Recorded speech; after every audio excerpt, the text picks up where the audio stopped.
The Grimaldi Forum in Monaco was the venue for the draw for the first round of the UEFA Cup. Middlesbrough were taking their place amongst Europe's elite for the first time in their history. And what better place to start the European adventure than glamorous Monte Carlo?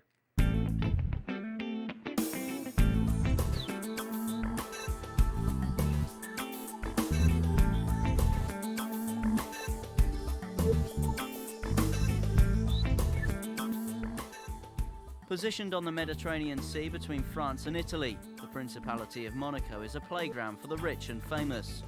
The population here is around 30,000, but less than 5,000 were actually born within Monaco itself.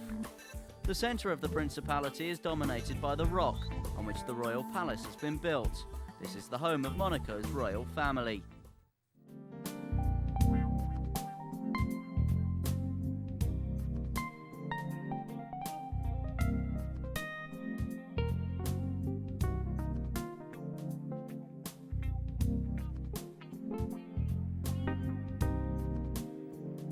And from the mountains down to the sea and the harbour where the super wealthy moor their yachts and the rest of us come to gaze. Chelsea owner Roman Abramovich spends time here and was spotted entertaining on his boat during our visit. His minders were in evidence too. But Roman doesn't own the biggest vessel in Monaco. This is the Lady Mora, complete with helipad and helicopter. One of the world's biggest yachts. It's owned by a Saudi Arabian businessman. Whilst football is huge here, Monaco is no stranger to big sporting events. Formula One fans will recognise this, the famous hairpin on the legendary Grand Prix circuit. The Monaco Grand Prix began in 1929. 2004 witnessed one of the most exciting races ever, with several drivers coming to grief in the famous tunnel. The Grand Prix takes in the sights of Monte Carlo, Monaco's most famous district. This is the world-famous Monte Carlo Casino, in the area nicknamed the Golden Square. Royalty, world leaders and business tycoons rub shoulders inside.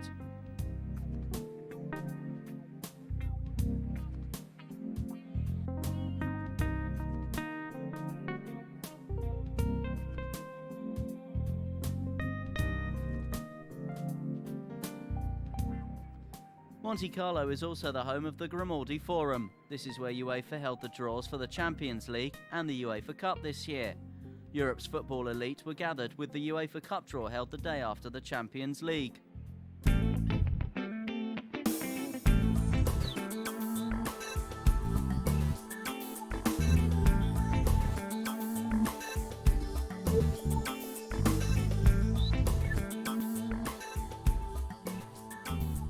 There were 80 teams involved. They were split into 10 groups.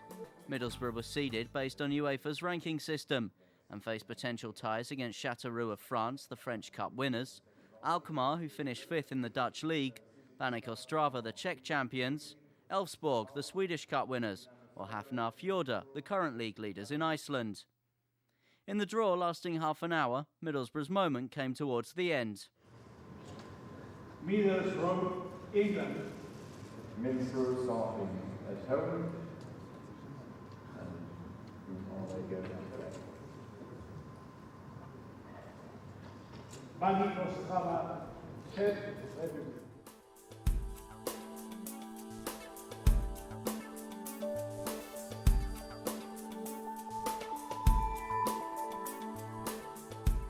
Chief Executive Keith Lamb witnessed the draw and was immediately on the phone to Chairman Steve Gibson before giving his reaction to Borough TV. It's not one we'd have picked, but they're a well-known club. They've got a lot of experience in European football back from the old Czechoslovakia days. They won the Czech Championship last season. It'll be a difficult game. A lot of people, their immediate reaction was it was probably the toughest draw in the competition. But if it's going to be tough for them, it'll certainly, or tough for us, it'll be tough for them as well. They will not be relishing coming to Middlesbrough. We also met up with former Borough captain Andy Townsend after the draw. Andy played for Middlesbrough between 1997 and 2000, making 84 appearances in total. He's also played in the UEFA Cup for Aston Villa. He thinks Borough have a good chance to do well, building on their Carling Cup final win. I think it's brilliant. I mean, they've in winning the League Cup, they've finally got themselves on the map in terms of some honours. which they thoroughly deserved.